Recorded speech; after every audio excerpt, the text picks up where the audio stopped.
ठीक है, स्टार्ट करते हैं अपन। मंगलाचरण के लिए हाथ जोड़ेंगे सभी। मोक्षमार्गस्य नेतारं भेत्तारं कर्मभूभृतां ज्ञातारं विश्वतत्त्वानां वन्दे तद्गुणलब्धये। देवादिदेव 1008 श्री आदिनाथ भगवान की जय। आचार्य भगवान श्री उमा स्वामी महाराज की जय। 3 कम 9 कोटि महामुनि राजों की जय। तत्वार्थ सूत्र ग्रंथ के 5वें अध्याय का स्वाध्याय हम सभी कर रहे थे, जिसमें अजीव तत्व के बारे में मुख्यतः वर्णन किया गया है। ठीक है, तो हमने 12 सूत्र देखे थे। 5 मिनट के अंदर 12 सूत्र रिवाइज हो जाएंगे। ठीक है, क्योंकि सब हमने उसमें पढ़ रखा है। जो हमने चार्ट बनाया था उसमें हमने सब देख रखा है, उन्हीं के ऊपर था बस ये। तो एक बार अपन देखेंगे उन 12 सूत्रों को जो हमने देखे थे पिछली क्लास में। सबसे पहला सूत्र था अध्याय का, अजीव काया धर्मा धर्माकाश पुद्गलाह। ठीक है, तो यहाँ पर किन द्रव्यों की बात हो रही है? जो अजीव भी हैं और कायवान भी हैं। ठीक है, कायवान कैसे द्रव्य होते हैं? ऐसे द्रव्य जिनमें एक से ज्यादा प्रदेश हो उनको कायवान कहा जाता है या बहुप्रदेशी कहा जाता है। तो ऐसे द्रव्य जो अजीव भी हैं और कायवान भी हैं, ऐसे 4 द्रव्य बताए गए। कौन कौन से? धर्म, अधर्म, आकाश और पुद्गल। ठीक है, अजीव काया धर्मा धर्माकाश पुद्गलाह द्रव्याणि, ये सभी द्रव्य हैं। क्या है ये द्रव्य? द्रव्य किसको कहते हैं? तो जिनमें उत्पाद, व्यय और द्रव्य निरंतर होता रहता है। उत्पाद मतलब नई नई पर्यायों का बनना, और व्यय मतलब पुरानी पर्यायों का नष्ट होना, और द्रव्य मतलब एक चीज नष्ट हुई और दूसरी बनी, उसमें कुछ ऐसा ही चीज रही जो कि कांस्टेंट थी, जो ना नष्ट हुई ना बनी, वो हमेशा से थी, उसको कहते हैं द्रव्य। तो उत्पाद, व्यय और द्रव्य के साथ जो होता है उसको कहते हैं द्रव्य। ठीक है, फिर उसके बाद क्या लिखा? उत्पाद, व्यय, द्रव्य। और एक और क्या बताया था मैंने? जो गुण और पर्यायों से सहित है उसको कहते हैं द्रव्य, जिसमें गुण होते हैं। हर द्रव्य में अनंत अनंत गुण बताए गए हैं। ठीक है, जैसे जीव द्रव्य का गुण ज्ञान, दर्शन, चेतना, सुख, शक्ति, अगुरु लघु, ये इत्यादि, ये सब गुण हैं। ये जीव के विशेष सामान्य गुण देखें तो प्रमेयत्व, अव्याबादत्व, सॉरी अव्याबादत्व विशेष गुण हो जाएगा। प्रमेयत्व, दव्यत्व, अस्तित्व, वस्तुत्व, अगुरु लघुत्व, ये ऐसे कुछ सामान्य गुण हैं जो हर द्रव्य में पाए जाते हैं। ठीक है, तो ये गुण हो गए। और गुण की पर्याय, ठीक है, ज्ञान, हमने कुछ नया ज्ञान प्राप्त करा तो वो एक नई पर्याय हमारे ज्ञान की आई, इस प्रकार से। ठीक है, ये पहले क्या बोलते हैं बर्फ थी, तो बर्फ कैसी होती है? ठंडी। ठीक है, पुद्गल है वो, द्रव्य पुद्गल। ठीक है, अब उसके गुण देखो, गुण कैसे हो गए? स्पर्श, स्पर्श कैसा है उसका? ठंडा। ठीक है, अब उस द्रव्य को हमने क्या करा? एक बर्तन में करके गैस पे कर दिया, अब वो पिघल जाएगा। ठीक है, पिघल करके पानी बना और वही उसकी पर्याय चेंज हो गई गर्म। ठीक है, अथवा पहले वो कड़क था, कठोर था, अब वो नरम हो गया, पानी जैसा हो गया। ठीक है, तो गुण, गुण क्या हो गया उसका? स्पर्श गुण, और स्पर्श गुण की पर्याय बदल गई। ठीक है, तो द्रव्य क्या होता है? द्रव्य मतलब जो है वो चीज, फिर उसके बाद अगली चीज होती है उसका गुण, और फिर गुण के बाद आती है पर्याय। ठीक है, गुण के बाद आएगी पर्याय। फिर जीवाश्च, जीवाश्च में क्या बताया गया? जीव भी द्रव्य है। जीव भी क्या है? द्रव्य है। यहाँ पर 4 तो ग्रहण कर लिए थे। कौन कौन से? जो अजीव भी हैं और कायवान भी हैं, जिनका नाम है धर्म, अधर्म, आकाश और पुद्गल, उनको तो द्रव्य कह दिया। लेकिन उन्होंने आगे क्या कहा? जीव भी द्रव्य है। ठीक है, ऐसा समझना है, जीव में भी कुछ गुण होते हैं और उसकी नई नई पर्याय प्रकट होती रहती है, और जीव में भी उत्पाद व द्रव्य निरंतर चलता रहता है। इसके बाद क्या कहा? नित्यावस्थितान्य रूपाणी, ये जो द्रव्य हैं ये सभी नित्य हैं, अवस्थित हैं और अरूपी हैं। नित्य, अवस्थित और अरूपी। नित्य किसको कहा जाया? जो अनादि काल से हैं और अनंत काल तक होंगे, उसको कहते हैं नित्य।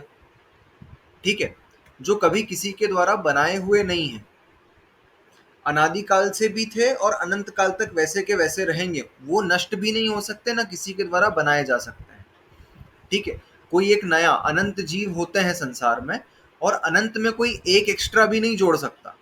ठीक है, एक एक्स्ट्रा जीव द्रव्य भी आ जाए कहीं से, ऐसा नहीं। जितने अनंत थे उतने के उतने ही अनंत रहेंगे।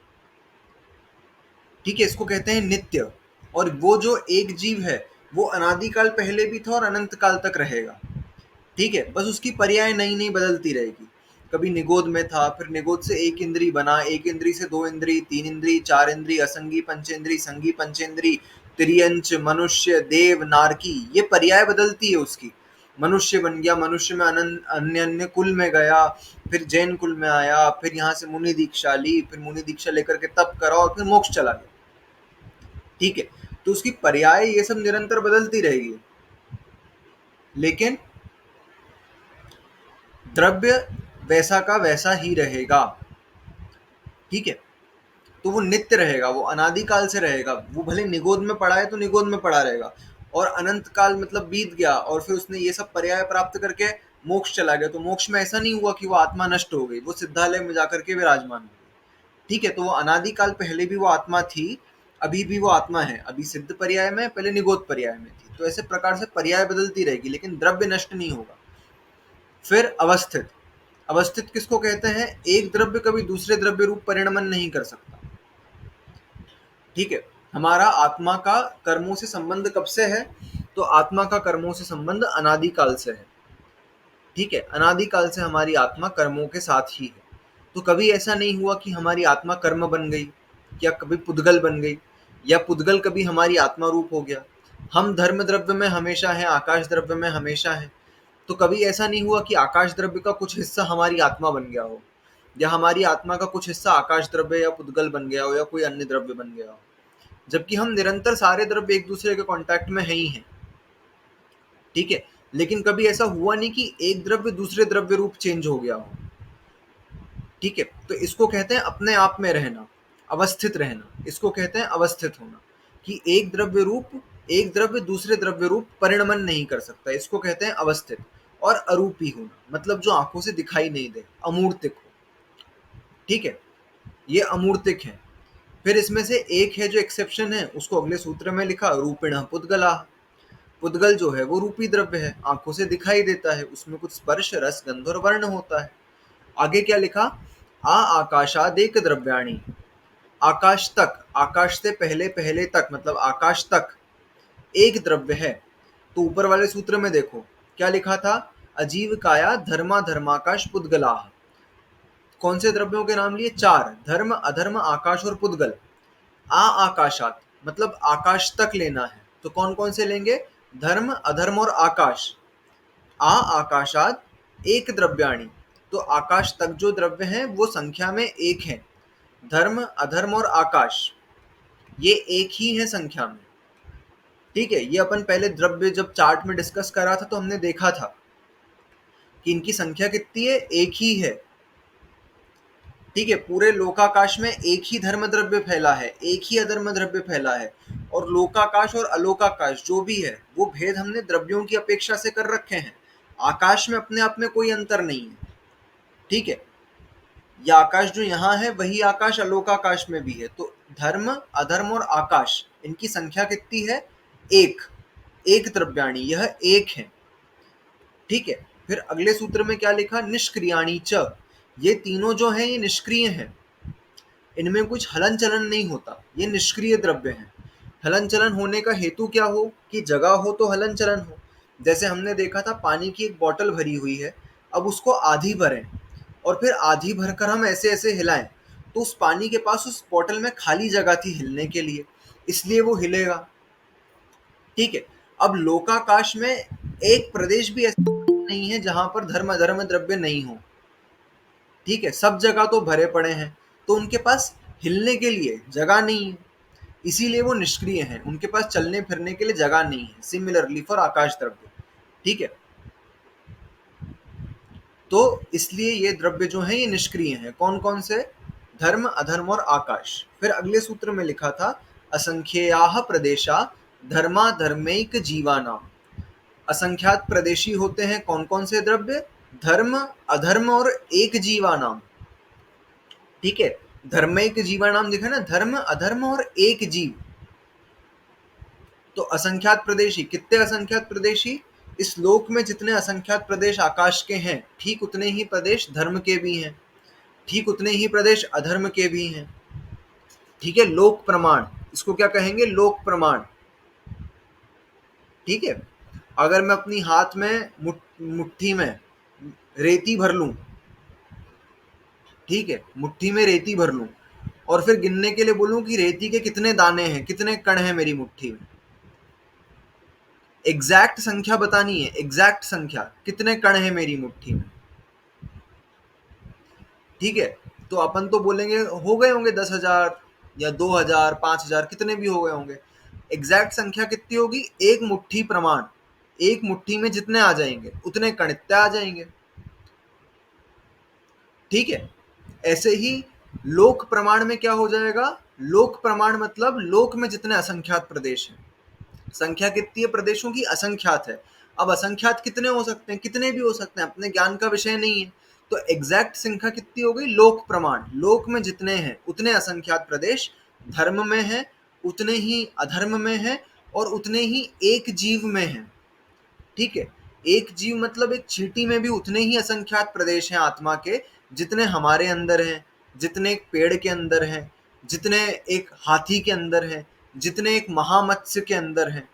ठीक है, जितने एक वो जम्बू वृक्ष जो है ना पृथ्वी का एक, कहाँ पर? देवकुरु, उत्तर कुरु में शालमली वृक्ष है, जम्बू वृक्ष है, जितने उसमें है।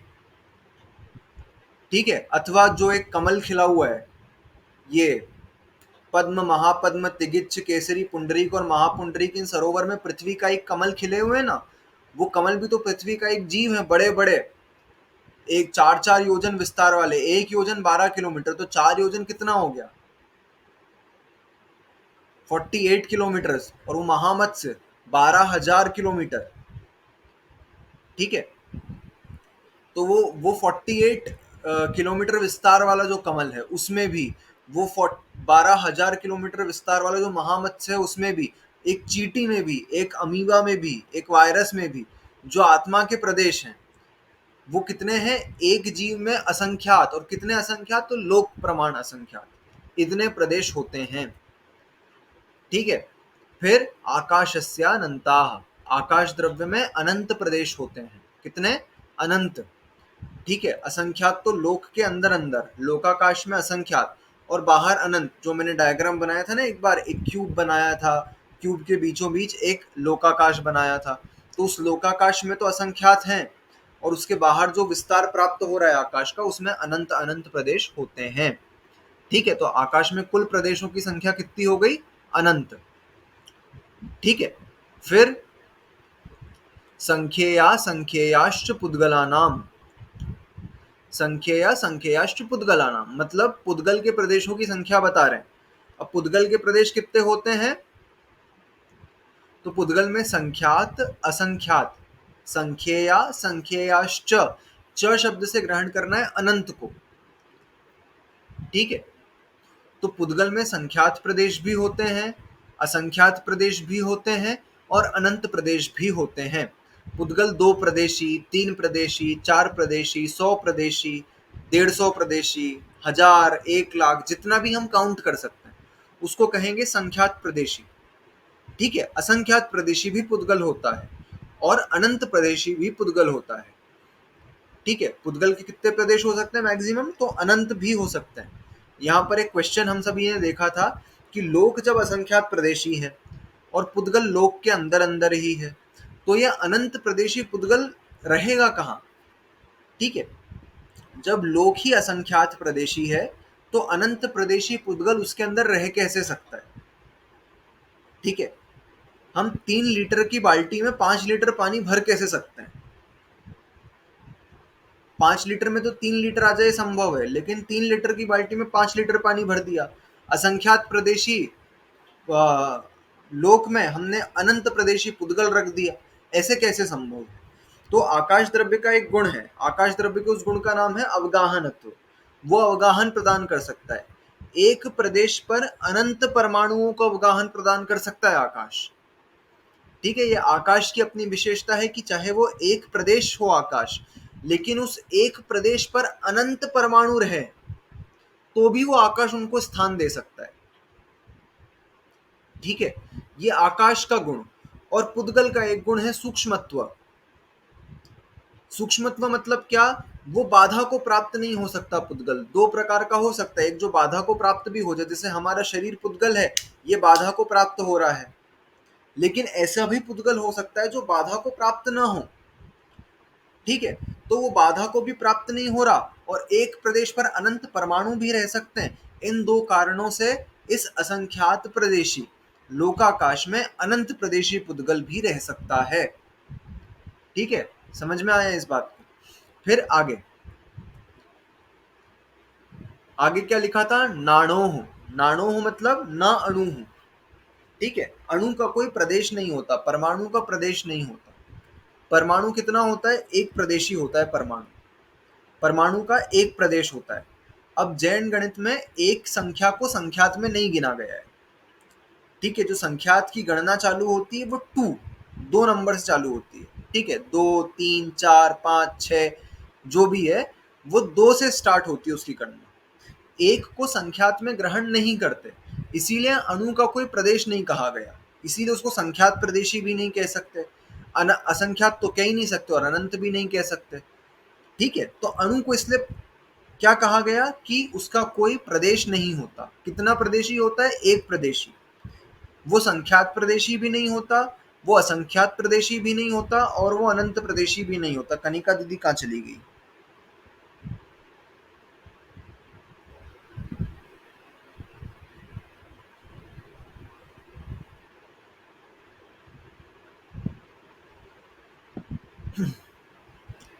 ठीक है, तो वो संख्यात प्रदेशी भी नहीं होता, असंख्यात भी नहीं होता और अनंत प्रदेशी भी नहीं होता।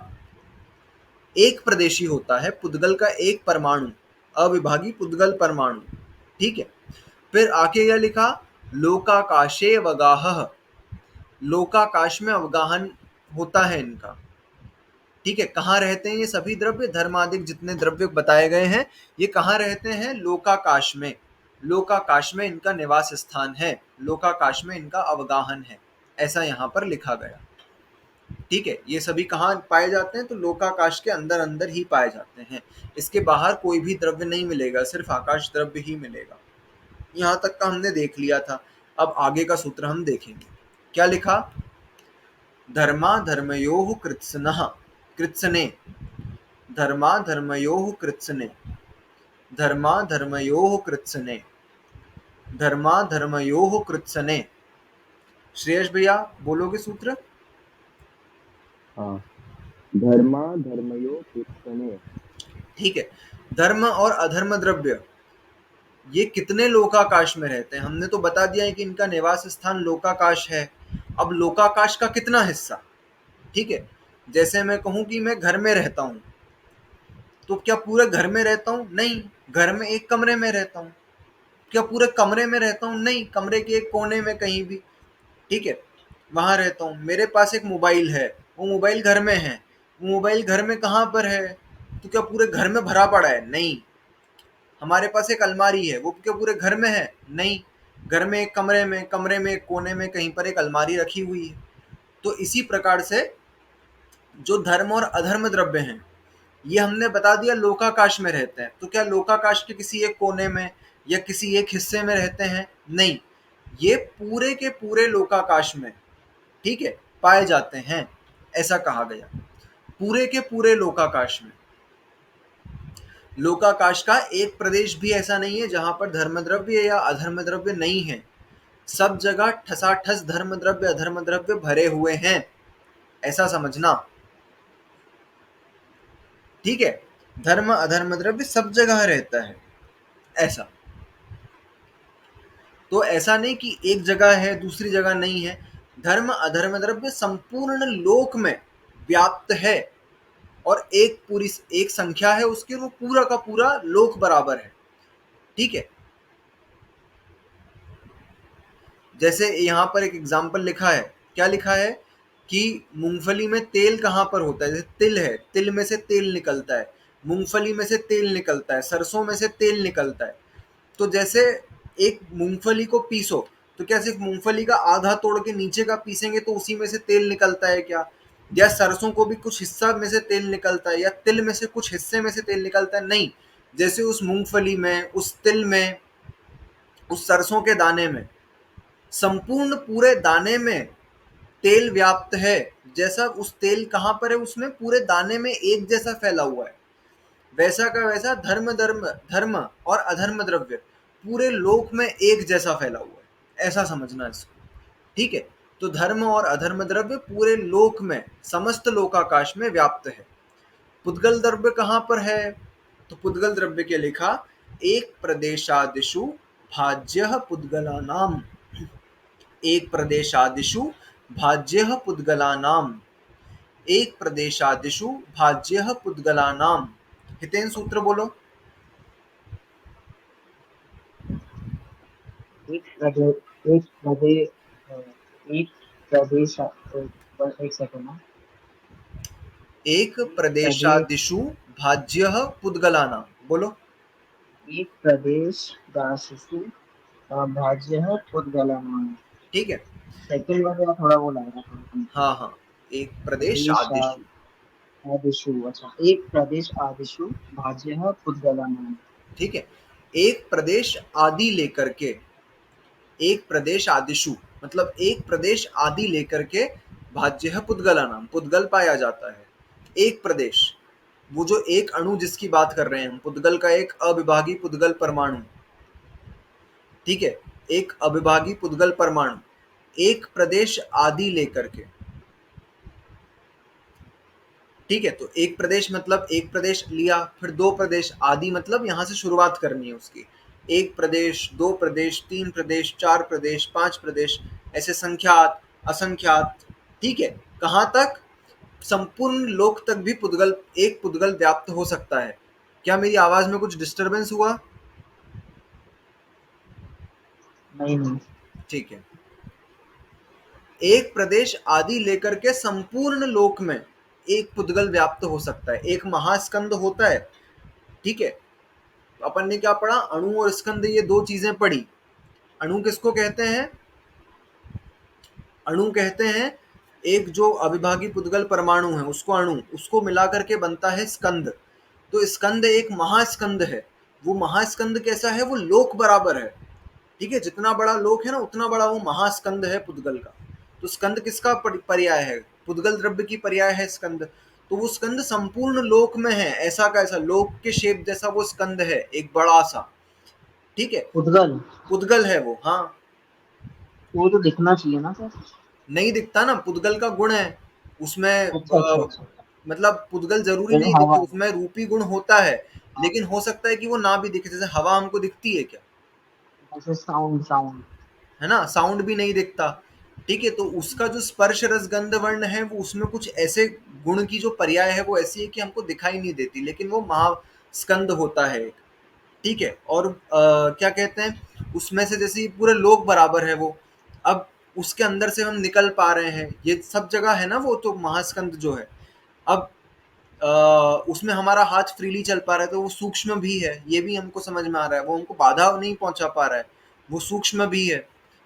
ठीक है, तो ऐसे महास्कंद है। वो कहाँ तक है? तो वो संपूर्ण लोक में व्याप्त है। तो एक प्रदेश से आदि लेकर के संपूर्ण लोक तक एक पुद्गल पाया जा सकता है। ठीक है, एक पुद्गल, एक परमाणु मात्र भी हो सकता है जो एक प्रदेशी हो गया, फिर दो प्रदेशी, तीन प्रदेश, ऐसा कर करके लोक तक पूरा व्याप्त हो गया, ऐसा कहेंगे पुद्गल को। ठीक है, वो संपूर्ण लोकाकाश में व्याप्त हो सकता है। ठीक है, फिर आगे अगला सूत्र क्या लिखा? असंख्येय भागादिषु जीवानाम, असंख्येय भागादिषु जीवानाम, असंख्येय भागादिषु जीवानाम। सोनाली का सूत्र पढ़ोगे? असंख्येय भागादिषु जीवानां। ठीक है। फिर जीव के बारे में लिखा कि जीव कितने हिस्से में रह सकता है। तो जीव मिनिमम कितने हिस्से में रहेगा, जैसे पुद्गल के लिए मिनिमम लिखा था कि एक एक प्रदेश में रह सकता है। तो जीव के लिए क्या लिखा, असंख्येय भागादिशु, असंख्यात भाग आदि लेकर के। किसका असंख्यात भाग आदि लेकर के, तो इस लोक में जितने प्रदेश है ना, उसमें से लोक का असंख्यातवा भाग। ठीक है, आत्मा के कितने प्रदेश होते हैं, तो आत्मा के असंख्यात प्रदेश होते हैं। तो आत्मा कभी भी संख्यात प्रदेश में समा नहीं सकती। ठीक है, चाहे वो सबसे छोटी अवगाहना वाला जीव हो। सबसे सूक्ष्म अवगाहना, सबसे छोटी अवगाहना किसकी है, तो क्या बोलते हैं, एक मिनट, सूक्ष्म, निगोदिया ली थी। हाँ सूक्ष्म निगोदिया लब्धि अपर्याप्तक। ठीक है, निगोदिया में भी अलग अलग होते हैं। तो सूक्ष्म निगोदिया लब्धि अपर्याप्तक जीव में और लब्धि अपर्याप्तक जीव में उसके उत्पन्न होने के दूसरे समय में, ठीक है, उसका जन्म हुआ और उस जन्म होने के दूसरे समय में उसकी अवगाहना जो होती है, पहले समय में वो बड़ा रहेगा, दूसरे समय में थोड़ा सा सिकुड़ता है वो। ठीक है, तो सबसे छोटी अवगाहना जो है वो सूक्ष्म निगोदिया लब्धि अपर्याप्तक जीव की होती है और उत्पन्न होने के दूसरे समय में होती है। वो सबसे छोटी अवगाहना है। ठीक है, सबसे छोटी अवगाहना, वो सबसे छोटी अवगाहना भले हो, लेकिन फिर भी वो कितने, आकाश के कितने प्रदेश ऑक्यूपाई करेगी, कम से कम असंख्यात प्रदेश ऑक्यूपाई करेगी। कम से कम असंख्यात। कोई भी जीव छोटे से छोटा भी हो, हमेशा ध्यान रखना, कभी भी संख्यात प्रदेश में नहीं समा सकता। छोटा, सबसे छोटा जो ये वाला जीव होता है ना, वो भी कम से कम असंख्यात प्रदेशों में आएगा। फिर उसके बाद अवगाहना बढ़ती गई, हम आए, कोई चलो चींटी आई, फिर चींटी के बाद एक बड़ा भौरा आया, फिर भौरे के बाद एक पेड़ आया, फिर पेड़ के मतलब पेड़ मनुष्य, फिर बड़े पेड़ हो गए, फिर तिर्यंच बड़े बड़े हो गए हमसे, हाथी हो गया, और बड़े बड़े मछलियां हो गई, वो महामत्स्य हो गया। वो तो और असंख्यात प्रदेशों में आ रहे हैं, लेकिन वो असंख्यात प्रदेशों की संख्या बढ़ती जा रही है। जो सबसे छोटा जीव है वो भी कम से कम असंख्यात में तो आएगा। ठीक है, तो एक जीव कहाँ तक पाया जा सकता है, तो असंख्यात प्रदेश मिनिमम उसको लगेंगे। ठीक है, जैसे पुद्गल को एक प्रदेश मिनिमम लग रहा था, वैसे एक जीव को असंख्यात प्रदेश मिनिमम लगते ही लगते हैं उसके शरीर में। मतलब उसकी आत्मा इतना तो ऑक्यूपाई करती ही करती है, मिनिमम असंख्यात प्रदेश ऑक्यूपाई करेगी। मैक्सिमम कितना कर सकती है, तो पूरे लोक बराबर। ठीक है, एक जीव की एक आत्मा मैक्सिमम अगर ऑक्यूपाई करे, एक आत्मा, तो कितना ऑक्यूपाई करती है, पूरे लोक में उसके आत्मा के प्रदेश फैले हुए। कब होता है ऐसा, असंख्येय भागादिशु लिखा है, तो असंख्यात भाग से आदि लेकर के पूरे लोक में जीव हो सकता है एक। ऐसा नहीं कि अनंत जीवों की बात कर रहे हैं तो वो जगह जगह पर अलग अलग जीव हैं, हम सिर्फ एक जीव की बात कर रहे हैं। तो एक जीव पूरे लोक में फैला है। कब होता है, जब केवली समुद्घात होता है।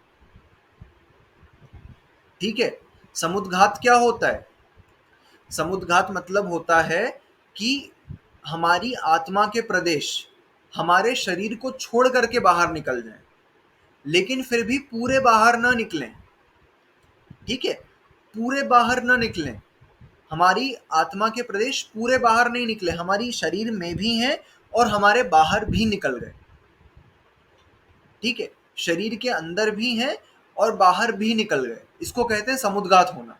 आत्मा के प्रदेश मूल शरीर को ना छोड़ते हुए भी बाहर निकल जाएं। एक तो क्या होगा कि आत्मा के प्रदेश पूरे बाहर निकल गए, उसको क्या कहेंगे, मरण हो गया। ठीक है, जब आत्मा के प्रदेश यहां से पूरे निकल गए बाहर, मतलब उस जीव का मरण हो गया है। ठीक है, अब क्या होगा कि शरीर को नहीं भी छोड़ा और फिर भी बाहर निकले, उसको कहते हैं समुद्घात होना। ठीक है, क्या शब्द है उसके लिए, समुद्घात। मूल शरीर को नहीं भी छोड़ा और आत्मा बाहर भी निकल गई, मूल शरीर को न छोड़ते हुए आत्मा के प्रदेशों का मूल शरीर से बाहर निकल जाना, इसको कहते हैं समुद्घात। ठीक है, समुद्घात बहुत बहुत प्रकार का होता है, 7 प्रकार का समुद्घात होता है।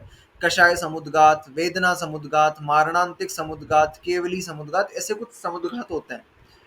ठीक है, कैसा तो होता सब है? केवलियों के होते हैं? हाँ, सब केवली के होता है वो? नहीं नहीं, सब सामान्य जीवों के भी होता है।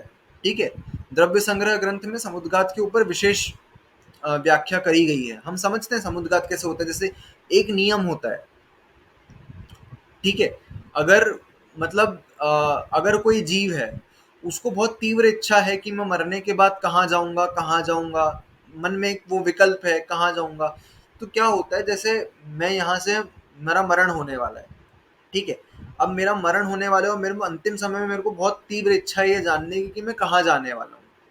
ठीक है, तो क्या होता है कि मेरा मरण अभी हुआ नहीं, लेकिन मेरे आत्मा के कुछ प्रदेश ऐसे निकलते हैं। ऐसा नहीं कि मतलब यहाँ से टूट करके निकल जाएंगे, ऐसे समझना कि यहाँ से एक डंडी ऐसी निकलेगी। ठीक है, आत्मा की, जो मेरे शरीर से भी कनेक्टेड है और बाहर भी निकल गई, ऐसे एक ट्यूब जैसी बाहर निकली आत्मा के प्रदेशों की। और वो क्या करती है, जहां मेरा जन्म होने वाला है ना अगला, सपोज मैं यहाँ से मर करके 5वें स्वर्ग में उत्पन्न होने वाला हूँ, तो जो मेरा जन्म स्थान है, यहाँ से निकलेगी आत्मा के प्रदेश की पंक्ति, और वो मेरा जो अगला जन्म स्थान होगा ना, वो उस स्थान को टच करेगी और वापस लौट आएगी। ठीक है, इसको कहते हैं मारणांतिक समुद्गात, जो मरण के अंत में होने वाला समुद्गात है, मरण के समय होने वाला समुद्गात है, इसको कहते हैं मारणांतिक समुद्गात। मेरी आत्मा के प्रदेश क्या निकले, पंक्ति के रूप में निकले, और जहां पर मेरा जन्म होने वाला था, सपोज मेरा जन्म विदेह क्षेत्र में होने वाला था, ठीक है, तो विदेह क्षेत्र में जहां पर भी मैं जन्म लेने वाला हूँ, उस जगह पर टच करेगी, उस जगह को छुआ और अंतर्मूर्त के अंदर ही वापस आ जाएगी। ठीक है, तो किसको होता है, जिसको बहुत जिज्ञासा होती है ना कि मेरा अगला भाव कहाँ पर है, उसको अक्सर मारणांतिक समुद्घात होता है। ठीक है, दो मत हैं इसके, एक कहते हैं कि सबको होता है, ठीक है, हर जीव को मारणांतिक समुद्घात होगा, और दूसरा मत कहता है कि जिसको बहुत तीव्र इच्छा होती है ना जानने की कि मैं कहाँ पर जन्म लेने वाला हूँ, उस जीव को होता है ये मारणांतिक समुद्घात। ऐसे होता है वेदना समुद्घात। वेदना समुद्घात क्या होता है, तो वेदना समुद्घात किसको कहते हैं, जैसे बहुत ज्यादा कष्ट हो, ठीक है, बहुत ज्यादा कष्ट हो, तो क्या होता है, जैसे देखा होगा ना, छिपकली की क्या होती है, पूंछ अलग हो जाती है। ठीक है, एक मिनट रुकना। तो छिपकली की जैसे पूंछ अलग हो गई,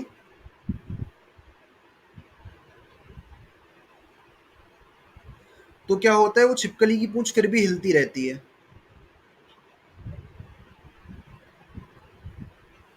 ठीक है, छिपकली की पूंछ हिलती रहती है, तो वो कैसे हिलेगी, तो छिपकली और आत्मा के जो प्रदेश हैं उसके, वो अभी तक कनेक्टेड है, छिपकली के मूल शरीर से लेकर के, और यहाँ पर छिपकली की पूंछ यहाँ पड़ी है, वो हिल रही है, तो उसमें चेतना है मतलब।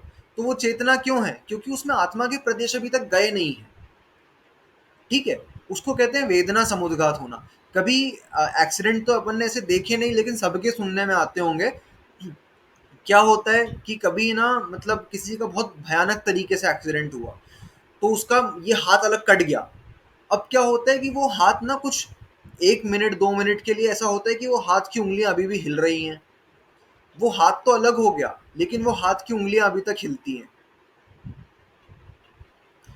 ठीक है, तो क्यों हुआ, क्योंकि वो आत्मा के प्रदेश ना, इस ये मूल शरीर तो चल, इतना बुरा एक्सीडेंट हुआ कि जो ये शरीर है, एक 150 मीटर दूर पड़ा है और हाथ 150 मीटर दूर पड़ा है, शरीर कहीं और पड़ा है, हाथ कहीं और पड़ा है। ठीक है, तो वो क्या हुआ कि मूल प्रदेश आत्मा में जो है, वहां से लेकर के वो हाथ तक वो भी आत्मा के प्रदेश हैं, तो मूल शरीर को तो छोड़ा नहीं, और उसके बाहर भी निकल गए। ठीक है, इसको कहते हैं वेदना समुद्घात होना। ठीक है, कभी देखना किसी जीव की मतलब ऐसे मूवीज वगैरह में दिखाते हैं, लेकिन असलियत में भी होता है ऐसा। कभी किसी जीव की गर्दन काट दी जाए एकदम झटके से, तो क्या होता है, उसका शरीर उस चीज को प्रोसेस नहीं कर पाएगा, तो गर्दन हो गई अलग। तो अभी आत्मा के प्रदेश जो हैं, अभी तो वो पूरा शरीर छोड़ने वाले हैं, लेकिन वो जो है दौड़ते दौड़ते आ रहा है एक योद्धा और उसकी गर्दन काट दी रास्ते में, तो थोड़ी दूर तो वो दौड़ता दौड़ता चला जाएगा। ठीक है, फिर एकदम से उसका शरीर गिर जाएगा। तो इसको कहते हैं वेदना समुद्घात होना। ठीक है, तो वो धीरे धीरे क्या होंगे कि वो आत्मा के प्रदेश एक जगह पर सिकुड़ेंगे, मूल शरीर में आएंगे और फिर मूल शरीर छोड़ जाएंगे। जैसे अभी एक्सीडेंट हुआ, तो एक्सीडेंट में मरण तो हुआ नहीं, अभी वहां तक थे हाथ तक, फिर वो सिकुड़ते हुए अंतर मुहूर्त में वापस मूल शरीर में आ जाएंगे और वो हाथ अचेतन हो जाएगा। ठीक है, ऐसा होता है वेदना समुद्घात। मारणांतिक समुद्घात हो गया, वेदना समुद्घात हो गया, कषाय समुद्घात। कषाय समुद्घात क्या होता है? कषाय समुद्घात किसको कहते हैं? देखना, कभी बहुत गुस्से में, कोई व्यक्ति बहुत गुस्से में होता है, एकदम आग बबूला हो रहा है, ठीक है, लाल हो गया बिल्कुल उसका चेहरा, इतनी कषाय आ रही है उसको, इतना तेज गुस्सा आ रहा है। तो तीव्र गुस्से में क्या होता है, आत्मा के प्रदेश बाहर निकलना चालू हो जाते हैं। ठीक है, शरीर छोड़ करके बाहर निकलना चालू हो जाते हैं। ठीक है, और कभी कभी ऐसा इतना तीव्र कषाय होती है, इतनी तीव्र गुस्सा होती है कि वो जीव मरण को प्राप्त हो जाता है। ठीक है, वो आत्मा के प्रदेश इतने बाहर निकले कि बाहर ही निकल गए अब। ठीक है, तो कभी देखना कोई व्यक्ति बहुत तीव्र गुस्से में हो, भयंकर गुस्से में हो, कंट्रोल नहीं हो रहा हो, तो उसके आत्मा के प्रदेश हमको बाहर, ऐसे समझना कि इसके आत्मा के प्रदेश बाहर निकल रहे हैं। ठीक है, तो इसको कहते हैं कषाय समुद्घात होना। वैक्रियक समुद्घात। वैक्रियक समुद्घात किसको कहते हैं?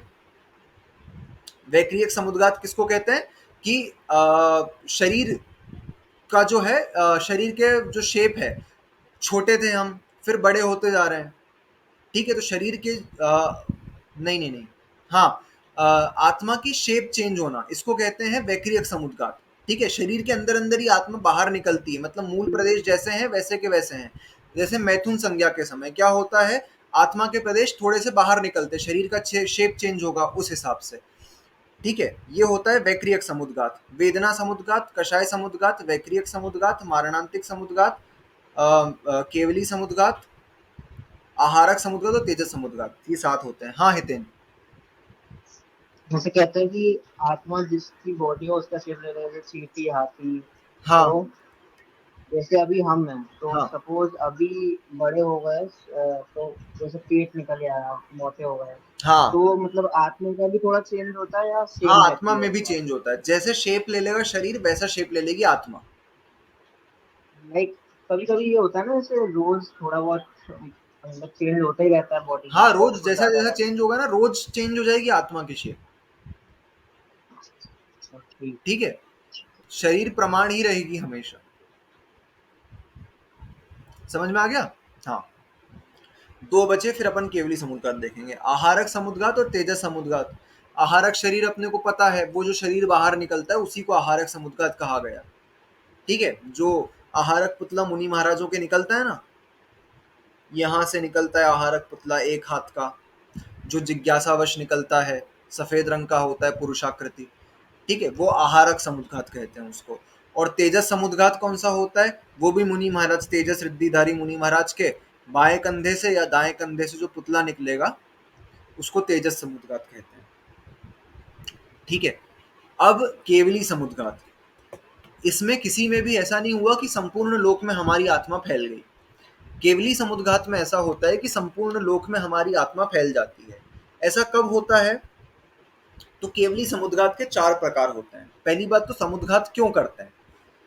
ठीक है, केवली भगवान ही समुद्घात क्यों करते हैं?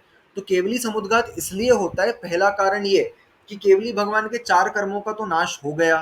कौन कौन से 4 कर्मों का नाश हो गया? जो घातिया कर्म थे, ज्ञानावरण, दर्शनावरण और मोहनी और अंतराय, ये 4 कर्मों का भगवान का नाश हो गया है। फिर नाम, आयु, गोत्र और वेदनी, ये 4 कर्म बचे। 4 अघातिया कर्म भगवान के बचे हैं। अब देखो क्या हुआ, भगवान की आयु बची अंतर्मुहूर्त की। ठीक है, भगवान की आयु जो है, आयु की स्थिति है अंतर्मुहूर्त। अब उनका जो नाम कर्म और गोत्र और वेदनी, इनकी स्थिति कितनी है अभी? सपोज किसी की 1 साल है, किसी की 2 साल है, किसी की 1 साल 2 साल और एक की सपोज 5 साल है, ऐसी स्थिति बची है। अब क्या होगा, भगवान अंतर्मुहूर्त में जाने वाले हैं मोक्ष, क्योंकि आयु कर्म पूरा हो जाएगा तो चले जाएंगे। जो कर्म बचे हुए हैं, ठीक है, जिनकी जो स्थिति बची है इनकी, अब ये जो बची हुई स्थिति के जितने हैं उसको भोगेगा कौन? क्योंकि कर्मों का तो अब होने वाला है नाश। ठीक है, इनको भोगेगा कौन अब जो बची हुई स्थिति के हैं? तो अब ये जो कर्म है ना, जिनकी स्थिति ज्यादा है, इनकी स्थिति को अंतर्मुहित करने के लिए भगवान समुद्घात करते हैं। क्या करते हैं? समुद्घात, मतलब उनकी आत्मा के प्रदेशों को वो बाहर फैला लेते हैं।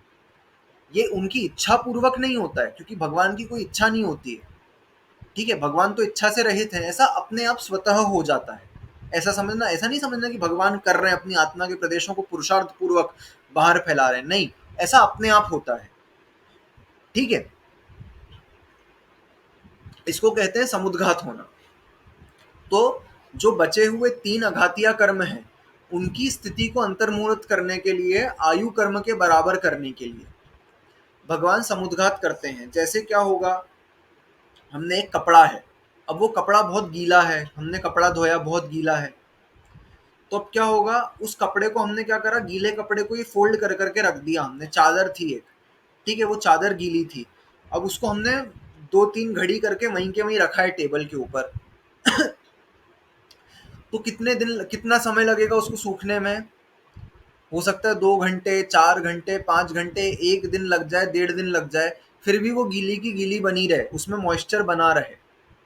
ठीक है, लेकिन हम क्या करेंगे, उसको पूरा खोल देंगे अच्छे से, झटकार देंगे अच्छे से, तो क्या होगा, वो फिर टांग दिया हमने खोल करके, ऐसा बंधा बंधा नहीं, खोल करके टांग दिया अगर हमने, तो हो सकता है आधे घंटे में, 1 घंटे में वो पूरी सूख जाएगी। इसी प्रकार से क्या हुआ, कर्म जो थे, आत्मा पूरी खुल गई, जैसे कपड़ा पूरा खुल गया ना तो जल्दी सूख गया, ऐसे कर्म में क्या हुआ, आत्मा के प्रदेश पूरे खुल गए अलग अलग, तो कर्म जल्दी नष्ट हो गए। इस प्रकार से समझना। समझ में आया एग्जाम्पल सभी को?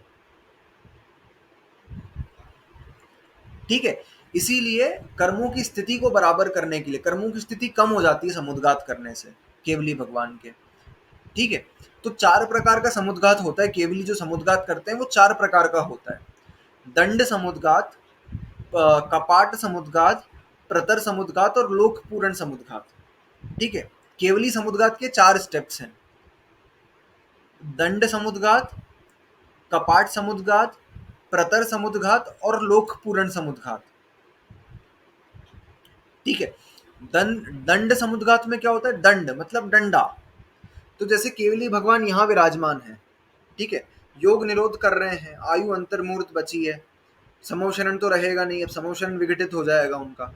तो अब देखो, जैसे भगवान यहाँ विराजमान है, अब क्या होगा, उनकी जो आत्मा के प्रदेश हैं वो एक डंडे के समान, ठीक है, ऐसे डंडे के समान पूरे लोक में 14 राजू का डंडा, ऐसा समझना।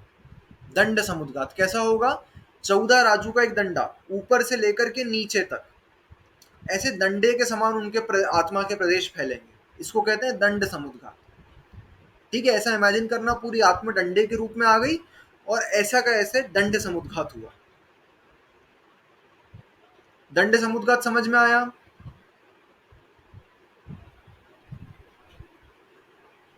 ठीक है, फिर होता है कपाट समुद्घात। कपाट मतलब क्या होता है, दरवाजा। फिर वो आत्मा के प्रदेश दरवाजे के समान, जैसे दरवाजा खुलता है ना, ऐसे 2 पल्लों में विभाजित होके ऐसा होगा। ठीक है, आत्मा के प्रदेश पहले डंडे जैसा था, अब 2 पल्लों में विभाजित होकर के ऐसा, बीच में से तो जुड़ा हुआ ही रहेगा। ठीक है, और ऐसा। ये ये सिक्वेंशियल प्रोसेस है, मतलब एक के बाद एक होगा ऐसा। हाँ मतलब ये एक के बाद तो एक होगा ना, हाँ, एक पहले के बाद डंडे एक से। होगा, इसी सीक्वेंस में। ठीक है, दंड समुद्घात, फिर कपाट, कपाट मतलब दरवाजे के समान, कपाट समुद्घात ऐसा फैलेगा। फिर प्रतर समुद्घात, प्रतर समुद्घात में वात वलयों को छोड़ करके पूरे लोक में फैल जाएगा। ठीक है, वात वलयों को छोड़ करके पूरे लोक में फैल जाएगा। और फिर लोक पूरण समुद्घात, लोक पूरण समुद्घात में क्या होगा, पूरे लोक में वात वलयों समेत समेत पूरे लोक में भगवान की आत्मा के प्रदेश हो जाते हैं। ठीक है, एक पहला स्टेप डंडे जैसा, दंड समुद्घात, फिर कपाट समुद्घात, फिर प्रतर समुद्घात में वात वलयों को छोड़ करके लोक में, और फिर लोक पूरण में वात वलयों में भी फैल जाएंगे भगवान की आत्मा के प्रदेश। ठीक है, ये 4। फिर वापस क्या होता है, वापस समेटना चालू होता है, ये तो फैले, अब वापस समेटेंगे। फिर लोक पूरण से वापस प्रतर होगा, प्रतर से वापस कपाट होगा, और फिर कपाट से दंड, और फिर दंड से वापस आत्मा के अंदर आ जाएंगे, शरीर के अंदर आ जाएंगे। ठीक है, एक एक समय में एक एक होता है, एक एक समय में एक एक होता है। एक समय दंड, दूसरे समय में कपाट, तीसरे समय में प्रतर, चौथे समय में लोक पूरण, फिर पांचवें में वापस प्रतर, छठवें में कपाट, सातवें में दंड, और वापस आठवें समय में वापस पूरे शरीर के अंदर आ गए। तो ये जो पूरी समुद्घात की प्रोसेस होती है, ये केवली समुद्घात की प्रोसेस होने में भगवान को 8 समय लगते हैं, 8 समय होता है। ठीक है, 8 समय में। तो देखो, एक जीव के प्रदेश संपूर्ण लोक में फैल गए, कब? लोक पूर्ण समुद्घात के समय। इसीलिए कहा गया कि एक जीव कहाँ तक पाया जा सकता है, तो वो भले एक समय के लिए पाया जाएगा, लेकिन पूरे लोक में पाया जाएगा। ठीक है, उसकी आत्मा कहाँ तक फैली है? पूरे लोक में फैली हुई है। आप सोचो, 6 महीने 8 समय में, हर 6 महीने 8 समय में 608 जीव मोक्ष जाते हैं। ठीक है, इसमें आचार्यों के 2 मत हैं। कुछ आचार्य कहते हैं, धवला इत्यादि में वीरसेन आचार्य ने लिखा है कि हर केवली समुद्घात करता है। ठीक है, हर केवली भगवान समुद्घात करते ही करते हैं, नियम है। और कुछ आचार्य कहते हैं कि जिनकी आयु, ठीक है, जिनकी आयु बची अंतर्मुहूर्त, और 1 मिनट रुकना।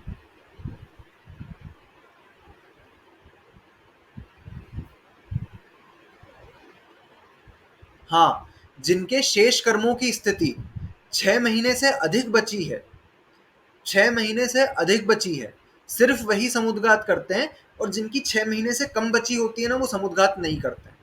2 मत हैं आचार्यों के। वीरसेन आचार्य लिखते हैं कि सारे के वो करते हैं, सारे केवली समुद्घात करते हैं, और कुछ आचार्य जो हैं वो ऐसा लिखते हैं कि जिनके शेष कर्मों की स्थिति, आयु को छोड़ के शेष की स्थिति 6 महीने से अधिक बची है, सिर्फ वही समुद्घात करते हैं, और जिनकी 6 महीने के अंदर है वो समुद्घात नहीं करते हैं। हमको दोनों स्वीकार्य हैं। ठीक है, आचार्यों की वाणी में ऐसा कुछ नहीं। जब हम केवली बनेंगे तो हम जान लेंगे, अथवा कोई केवली शुद्ध केवली मिलेगा तो उनसे पूछ लेंगे। ठीक है, तो हम इमेजिन भी करें कि अगर सभी केवली करते हैं या नहीं भी करते हैं, तो भी सोचो, 6 महीने 8 समय में 608 जीव नियम से मोक्ष जाते हैं, ये नियम है। ठीक है, अब मोक्ष जाने के पहले वो हर 6 महीने 8 समय में जितने जीव मोक्ष जा रहे हैं, वो सारे के सारे अगर समुद्घात कर रहे हैं, तो सोचो, वो केवली भगवान विदेह क्षेत्र में विराजमान है, चाहे जम्बू द्वीप के विदेह क्षेत्र में, चाहे धातकी खंड के, चाहे पुष्करार्ध द्वीप के, उनके जो आत्मा के प्रदेश हैं वो पूरे लोक में व्याप्त हो रहे हैं। तो केवली भगवान की आत्मा के प्रदेश हमको भी छूते होंगे। ये एक सोच करके भावों में कितनी विशुद्धि आती है हमारे, कि भले एक तो समय के लिए, हाँ, तो अभी भी तो छू रहे होंगे, जैसे विदय क्षेत्र वगैरह में अगर अगर कोई भगवान इस समय समुद्घात कर रहे होंगे तो छू रहे होंगे, हर समय नहीं, जब समुद्घात होगा तभी। हमारी उम्र जितनी है हाँ, अभी, तो उसमें हुआ होगा। क्या? अभी जितनी हमारी एज है, अगर उसमें करा होगा किसी ने तो ना। हाँ, हर 6 महीने में करते ही करते होंगे ना, क्योंकि 6 महीने में इतने जीवों को मोक्ष तो जाना ही जाना है। 6 महीने 8 समय में 608 को जाना जाना ये पक्का है। और उन 608 ने अगर समुद्घात करा, तो हर 6 महीने 8 समय में 608 भगवान की आत्मा के प्रदेश हम छूते हैं, मतलब हमको स्पर्श करते हैं हर 6 महीने 8 समय में 608 जीवों के। ठीक है, तो कभी कभी ऐसा मन में सोचना कि एकदम कभी भावों की विशुद्धि बहुत तीव्र हो जाती है ना एक समय के लिए, अंतर्मुहूर्त के लिए, तो कभी ऐसा सोचने में आता है कि भगवान की आत्मा के प्रदेश हमको स्पर्श करते होंगे, इसीलिए हमारे मन में इतनी आत्मा की विशुद्धि इतनी तीव्र हो जाती है थोड़े समय के लिए। तो फिर तो नारकियों को भी छूते होंगे। सबको छूते हैं, ये मतलब एक मन की बात है, कभी आगम की बात नहीं है ये कि भगवान की आत्मा के प्रदेश छूने से हम हमारे भाव विशुद्ध होंगे, ऐसा कहीं लिखा नहीं है आगम में। ये तो एक मन की बात है कि हाँ, हो सकता है, क्योंकि वो आत्मा केवल ज्ञान संपन्न आत्मा है, तो कुछ ना कुछ तो अफेक्ट करेगी ही ना वो। ऐसा होता है कि एक इंद्रिय जीव जो है, सूक्ष्म एक इंद्रिय जीव, वो भगवान के शरीर को स्पर्श मात्र कर लेता है ना। सूक्ष्म निगोदिया सूक्ष्म जीव जो है, भगवान जो विहार कर रहे हैं या कुछ भी कर रहे हैं, तो वो जो वो है भगवान के शरीर को स्पर्श मात्र कर लेता है, तो उसकी लेश्या परिणाम शांत हो जाते हैं, कषाय मंद हो जाती है और वो एक इंद्रिय से सीधे पंचेंद्रिय उत्पन्न हो सकता है। ऐसे ये तो आगम वचन है, ठीक है। ये आगम वचन है कि वो जो है जो जीव निगोद से निकला कैसे, निगोद से निकलने के लिए एक निमित्त चाहिए जो उसकी कषाय शांत करे। तो उस निमित्त के लिए कहा गया कि भगवान के शरीर को उस निगोदिया जीव ने स्पर्श कर लिया और उसकी कषाय इतनी शांत हो गई कि वो निगोद से निकल के बाहर आ गया, ठीक है। तो ऐसे ही भगवान की आत्मा के प्रदेश जरूर हमको छूते होंगे कभी, हर 6 महीने 8 समय में छूते ही होंगे, नियम है ये तो, ठीक है। तो कभी हमारे कषाय परिणाम मंद होते होंगे उस समय, ऐसा सोच सकते हैं। लेकिन ये तो नियम है कि भगवान के आत्मा के प्रदेश हमको हर 6 महीने में 600 भगवान के छू रहे हैं हमको, ये तो पक्की बात है, ठीक है। तो इसको कहते हैं, हम क्या बात कर रहे थे, विषय था कि एक जीव पूरे लोक में व्याप्त हो सकता है, ठीक है। जीव मिनिमम से मिनिमम लोक के असंख्यातवें भाग में और मैक्सिमम पूरे लोक में व्याप्त हो सकता है। तो कब व्याप्त हो सकता है पूरे लोक में, जब भगवान लोक पूर्ण समुद्घात कर रहे हों, उस समय में भगवान के प्रदेश पूरे लोक में व्याप्त होंगे। तो इस प्रकार से एक जीव जो है वो संपूर्ण लोक में व्याप्त हो सकता है, ठीक है। ऐसा कैसे होता है, तो एक सूत्र और देखेंगे अपन आज, उसके लिए लिखा प्रदेश संहार विसर्पाभ्याम प्रदीपवत, प्रदेश संहार विसर्पाभ्याम प्रदीपवत, प्रदेश संहार विसर्पाभ्याम प्रदीपवत। सौरभ भैया सूत्र पढ़ोगे? हाँ, प्रदेश संहार विसर्पाभ्याम प्रदीपवत, ठीक है। प्रदेश संहार और विसर्पाभ्याम, तो संहार और विसर्प, संहार मतलब क्या होता है, संकोच, और विसर्प मतलब होता है विस्तार। तो ऐसा कैसे होता है कि एक जीव इतने से असंख्यात प्रदेश में भी है, चींटी बराबर, एक निगोदिया बराबर और एक पूरा लोक बराबर, ऐसा कैसे हो गया? तो आत्मा में संहार संहार मतलब क्या हुआ, संकोच, और विसर्प मतलब हुआ विस्तार। तो आत्मा में एक गुण है जिसका नाम है संकोच और विस्तार। इस संकोच विस्तार गुण के कारण आत्मा शरीर अनुसार छोटी या बड़ा रूप ले लेती है। संकोच, छोटा शरीर मिला तो संकोच हो गया, और बड़ा शरीर मिला तो विस्तार को प्राप्त हो गया। किसके समान? प्रदीपवत, दिए के बाती के समान, रोशनी के समान, ठीक है। उजाला कैसा होता है, हमने जैसे एक ट्यूबलाइट है, ठीक है, वो ट्यूबलाइट हमने एक छोटे कमरे में जलाई, तो उस छोटे कमरे के प्रत्येक कोने में वो ट्यूबलाइट की रोशनी फैल जाएगी। अब उसी ट्यूबलाइट को निकाल करके हम एक बड़े हॉल में जला दें,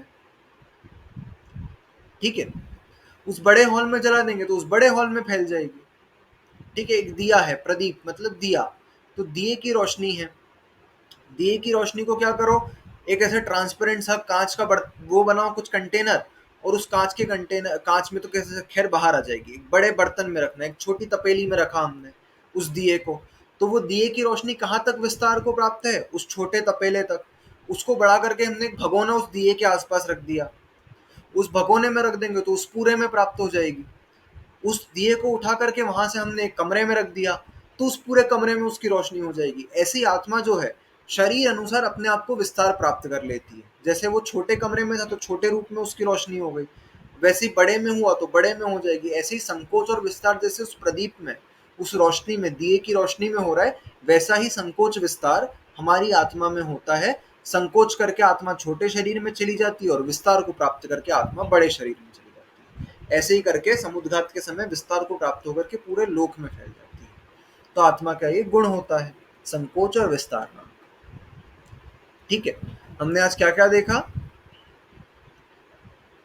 कि जो धर्म और अधर्म द्रव्य है ये जो है पूरे लोक में व्याप्त होता है, किसी कोने में, एक कोने में या किसी हिस्से में है, कहीं नहीं है, ऐसा नहीं, संपूर्ण लोक में है, ठीक है। पुद्गल कहाँ पर है, तो पुद्गल एक प्रदेश में भी है, अनेक प्रदेश में भी है, और यहाँ से लेकर के पूरे लोकाकाश में भी पुद्गल प्राप्त हो सकता है। जीव लोक के असंख्यातवें भाग से लेकर के पूरे लोक में हो सकता है।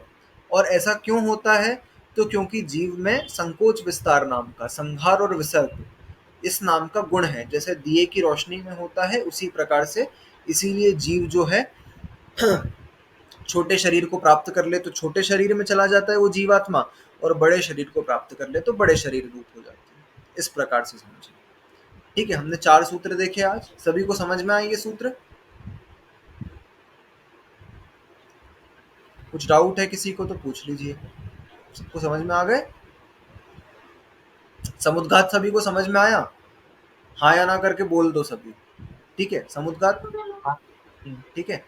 और डिटेल में है समुद्घात, वैसे तो हमने सातों ही पढ़ ली है। ठीक है, तो अपन आज इतना देखते हैं, फिर कल से अपन देखेंगे किस द्रव्य का क्या क्या उपकार है हमारे ऊपर।